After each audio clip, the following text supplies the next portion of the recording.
Hola chicos, bienvenidos a un nuevo video.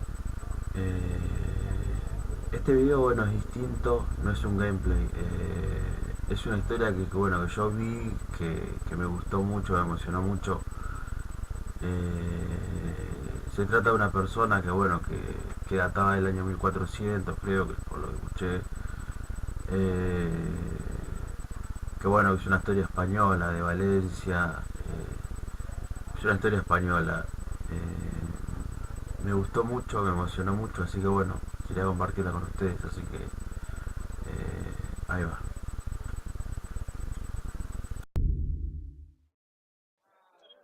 Basta. Me llevas molestando un trecho, forastero. Si aceptas desistir de esta tenaz persecución y dejarme luego a solas con mis recuerdos, responderé a tus implacables preguntas. Te contaré por qué un hombre muerto cabalga por las calles de Valencia. ¿Ves aquel castillo sobre la colina? Es el hogar de Rodrigo Díaz, a quien moros y cristianos llaman el Cid. Viene de la palabra árabe Sidi, que significa señor. Es el mejor hombre que haya existido jamás. El Cid era un caballero y vasallo leal de uno de los antiguos reyes de España. Cuando el anciano rey murió, el reino se dividió entre los hijos que lo sobrevivieron, Sancho y Alfonso.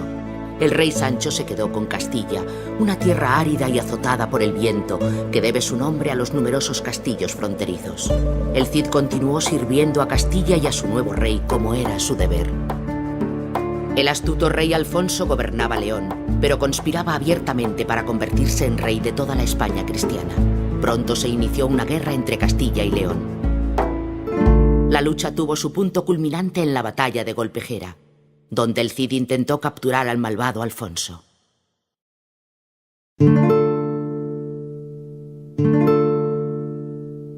Aunque el Cid derrotó al ejército de Alfonso, el astuto rey sabía que había otras maneras tortuosas de ganar una guerra.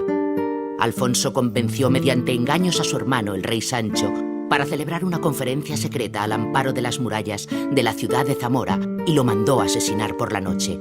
Con la muerte de su hermano, Alfonso se convirtió en rey de Castilla y León y, por ende, el rey más poderoso de la España cristiana. El Cid no podía confiar en el rey Alfonso, pero había jurado servir a su rey, y ese hombre era ahora Alfonso. Obligó al rey Alfonso a prestar juramento sobre las Sagradas Escrituras, exculpándose de la muerte de Sancho. Nervioso, Alfonso lo declaró así ante su ejército y su corte. Con esto, el Cid le ayudó a consolidar su derecho al trono ante el pueblo, porque éste confiaba en el Cid. Pero el rey Alfonso no supo apreciar el gesto del Cid. En vez de ello, comenzó a sentir rencor contra el hombre que era el mejor de sus caballeros, por haber dudado de él. Alfonso también sentía envidia y recelo por la popularidad del Cid entre los soldados y la gente del pueblo. Una y otra vez envió al Cid a batallas peligrosas de las que siempre regresaba victorioso. ¿Que cómo sé tanto acerca del mío Cid, Rodrigo Díaz? Soy Jimena de Asturias, la dueña de este castillo. En el año 1075, Rodrigo y yo nos casamos en Castilla. Aquellos fueron los días más felices de mi vida.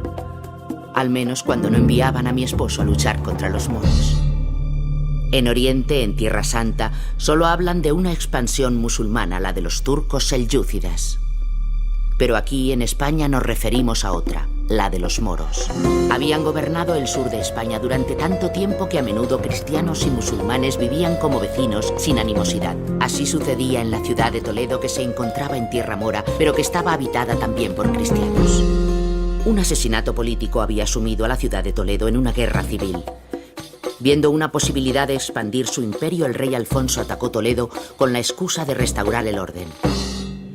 Dio al Cid el mando del ejército, aunque una vez más cabe preguntarse si lo que deseaba no sería ponerle en peligro. Una vez más, el Cid salió victorioso y entregó la ciudad al rey Alfonso. Moros y cristianos juntos gritaban su nombre desde las murallas de la ciudad, llamándole el Cid campeador, es decir, mi señor el conquistador. Tras casi 400 años de dominio moro, la ciudad de Toledo tenía por fin un rey cristiano. Pero Alfonso aún no estaba satisfecho. Acusó al Cid de buscar la gloria personal a expensas de la corona.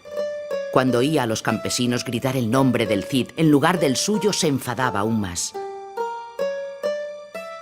Supe entonces que nuestra pacífica existencia en Castilla estaba a punto de terminar.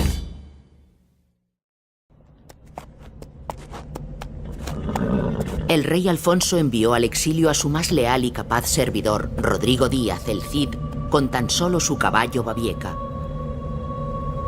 Mis 2 hijas y yo nos quedamos en un monasterio en Castilla. Cuando Rodrigo y yo nos separamos, sentí como si me hubiesen arrancado una uña del dedo. Solo, Rodrigo se alejó cabalgando en el invierno castellano, pero no estuvo solo mucho tiempo. Donde quiera que fuera encontraba mercenarios y soldados deseosos de seguirlo. Pronto tuvo un pequeño ejército propio, pero el Cid no deseaba quedarse para siempre vagando por los desiertos páramos de Castilla. Necesitaba un castillo y un señor al que servir. También lo encontró, aunque en el más insospechado de los lugares. Mutamid, señor de Zaragoza, era un gobernante carismático, además de poeta y artista como muchos otros moros. Los logros culturales de los moros hacían que el resto de Europa pareciera bárbara en comparación. Mientras el Cid conversaba con el señor Mutamid en su suntuoso palacio, este comía de platos que le llegaban flotando sobre un canal interior. Mutamid otorgó ricos regalos al Cid y lo convirtió en un hombre rico. Pero el Cid, siempre leal a Castilla, le convenció para que ratificara un tratado por el que Zaragoza se convertía en parte de Castilla. Aún desde el exilio, el Cid seguía expandiendo el imperio de Alfonso. El Cid nunca luchó abiertamente contra el rey Alfonso, aunque sí lo hizo contra el conde Berenguer y otros señores españoles, que de los moros solo buscaban los tributos en oro y no estaban interesados en hacer alianzas con ellos. El conde Berenguer sería el enemigo del Cid durante muchos años.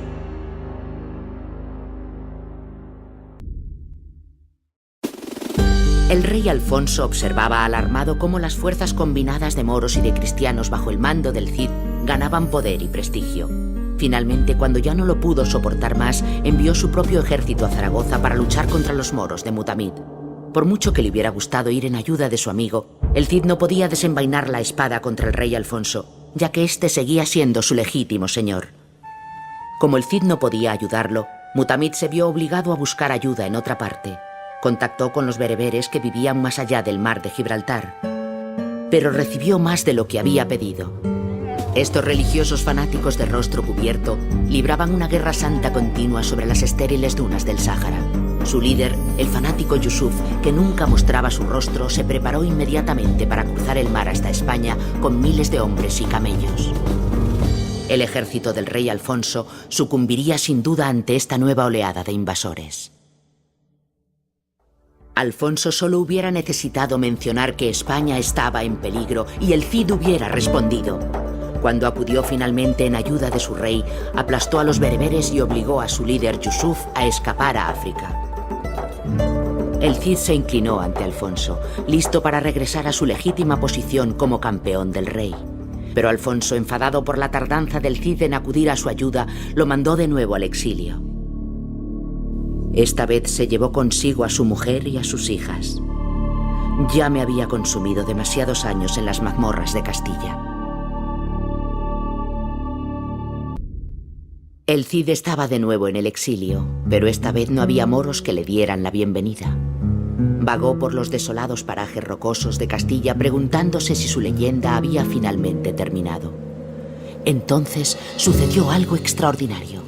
Muchos mercenarios y soldados que conocían la leyenda del Cid estaban deseosos de seguirle, incluso aunque no tuviese castillo. Conforme el Cid avanzaba hacia el sur, más hombres se fueron uniendo a su ejército, tanto cristianos como musulmanes. Con el tiempo, el Cid había creado un ejército lo bastante grande como para conseguir su propio feudo. El rey Alfonso había puesto el ojo en la bella Valencia, la joya de la Costa Mora. Pero el Cid estaba más cerca y podía llegar antes. Si conquistaba Valencia, no solo estaría protegido contra las maquinaciones de Alfonso, sino que además contaría con un baluarte contra la segunda e inevitable invasión de Yusuf y los bereberes. Todo se habría desarrollado de una manera sencilla si no fuera porque nuestro antiguo enemigo, el conde Berenguer de Barcelona, eligió aquel momento para atacar al Cid. Qué abundantes les parecían los naranjales y olivares a los conquistadores que habían venido de la yerma Castilla. Valencia era un paraíso tropical lleno de palmeras, con un mercado de seda y abundantes peces y aves acuáticas. Una vez asegurado el castillo y dispuestas las defensas de la ciudad, el Cid envió a buscarnos a mí y a sus hijas. Nuestro reencuentro tuvo lugar en la torre más alta del castillo, frente a un mar que ocupaba todo el horizonte. Convertimos Valencia en nuestro propio reino, reuniendo 8.000 soldados cristianos y 20.000 moros. Era el logro más grande del Cid hasta ese momento. Estábamos fuera del alcance del rey Alfonso y el conde Berenguer estaba encerrado en las mazmorras de Valencia. Con el tiempo sería liberado a cambio de un rescate y una de nuestras hijas se casaría con su sobrino y heredero para evitar futuros conflictos. Ojalá que la leyenda del Cid hubiera terminado allí bajo las puestas de sol de Valencia, pero no sería así. Valencia se encontraba justo en el camino de la horda berebere del fanático Yusuf. Estábamos atrapados y solos en nuestro reino de Valencia. El Cid mandó inmediatamente mensajeros a los posibles aliados, pero encontró muy pocos. El reino cristiano de Aragón estaba demasiado lejos y el rey Alfonso de Castilla no parecía tener prisa en acudir en defensa del Cid. Ni siquiera podía contar con Mutamid el Moro, su antiguo aliado. Yusuf lo había exiliado al desierto del Sáhara, donde pasó el resto de sus tristes días escribiendo poemas. Durante 10 días y 10 noches los bereberes cabalgaron alrededor de la ciudad, gritando y golpeando los escudos de piel de hipopótamo con sus armas. El Cid arengó a sus tropas, rezó y planeó un contraataque. Entonces ocurrió lo impensable. Durante un genial ataque sorpresa para arrebatarles oro y caballos a los bereberes, Rodrigo Díaz, mío Cid, fue abatido por una flecha perdida. El ataque sorpresa se convirtió en una fuga desordenada y los hombres del Cid regresaron a duras penas al castillo con su cuerpo herido. Rodrigo y yo sabíamos que no sobreviviría a la noche, pero también sabíamos que sin su Cid para dirigirlos, los soldados de Valencia no se sentirían lo bastante fuertes para enfrentarse a los bereberes. Por ello, aunque acababa de morir, até a mi marido sobre Babieca y le puse la espada tizona en la mano. Babieca era bien visible, en lo alto la ciudad de Valencia. Mi única esperanza era que los hombres no se dieran cuenta del engaño, que no se enteraran de que el Cid estaba ya muerto. Fue el crepúsculo de la España mora. El ejército berebere fue derrotado y Valencia resistió el cerco. El rey Alfonso no nos permitió enterrar al Cid hasta que pudiera asistir personalmente al funeral. Cuando llegó no quiso que lo enterráramos. En su lugar, el cuerpo del Cid fue embalsamado y colocado cerca del altar de la iglesia, sentado en un taburete de marfil que había arrebatado a los moros, cubierto de lujosa seda y sujetando en la mano izquierda su espada tizona. ¿Y quién quedó gobernando Valencia? ¿El rey Alfonso o el conde Berenguer de Barcelona? No, Valencia es mía. Soy yo, Jimena Díaz, quien reclama el trono del reino de mi marido fallecido. Y si los bereberes regresan a Valencia, es a mí a quien encontrarán al mando de los soldados de Rodrigo Díaz, el Cid campeador.